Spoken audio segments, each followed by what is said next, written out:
Սա է մեր իրականությունը, սա է այն, ինչ որ ստեղծել է Նիկոլը այսօր, ու մարդկանց այս ցավը, որը իրենց մեջ եփվում է, այս է հետևանքը։ Եվ եկեք պարզ հայացքով նայենք իրավիճակի։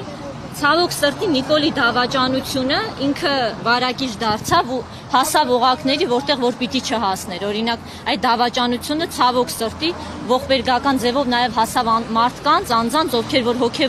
հոգևոր դաշտում էին, հոգևոր արժեքների կրող էին, եւ ինչպես հեքիաթը բոլորս գիտեն, Ձյունե Թագուհին, երբ որ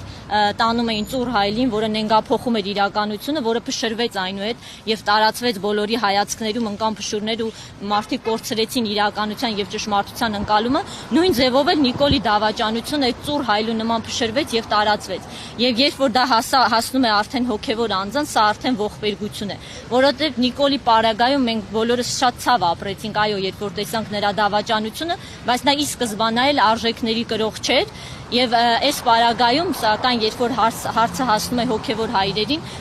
նրանց անկումը շատ ավելի ծանր է եւ նրանց համար եւ ամբողջ հասարակության համար, ու այդ անկումի ծանր հետևանքները բոլորս զգալու ենք մեր վրա։ Այս ամեն ինչը ասում եմ եւ այս ամեն ինչի հետևանքն են նաեւ կարգալույց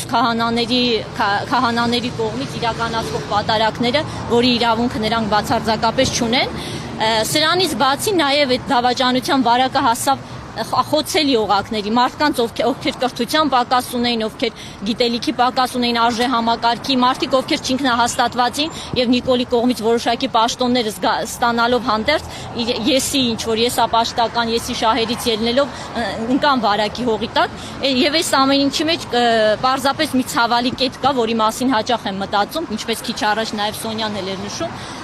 վերջերս տեսա ինչպես Հովանավանքում հոգեշնորհ Տեր շնորհքի ճանապարհը փակել էին ժողովրդավար Հայաստանում եւ թույլ չէին տալիս նրան գնալ Հովանավանք, Նիկոլի հորդաները, եւ երբ որ նրանց զգուշացվեց, որ մեղքի բեռի տակ են մտնում, երիտասարդներից մեկը շատ ողջևորված ասում էր, որ մի անիծեք, այստեղ շատ կարեւոր է հասկանալ, որ ոչ ոք ձեզ չի անիծում։ Երբ որ Նիկոլի դավաճանության վարակը վերցնում եք ձեզ վրա, երբ որ դավաճանում եք ձեր հոգևոր արժեքներին, երբ որ դավաճանում եք եկեղեցում, դուք ինքներդ ձեզ դատապարտում եք նզովյալ լինելուն։ Դատապարտում եք ոչ միայն ձեզ, դատապարտում եք նաեւ ձեր հարազատներին, ձեր ամբողջ Գերդաստան եւ մեր ամբողջ հայ ազգը։ Եվ այս նզովքի ու մեղքի ծանրությունը դառնալի հետևանքներ է ունենալու եւ դա ճշմարտություն է անհերքելի։ Ցավում ենք եւ միայն ցավում ենք ու ողբում ենք այս ամբողջի համար, ինչի մեջ որ հայտնվել են։ Հետևաբար Նիկոլի քահանաները, ովքեր կեղծ բարեպաշտության հողի տակ իրականացնում են այդ պատարակները, ինչ են անում, ոչ այլ ինչ, եթե ոչ հավատի ջարդ եւ քրիստոնեության աղավաղում։ Սա է այն ճշմարտությունը, որ մենք ունենք։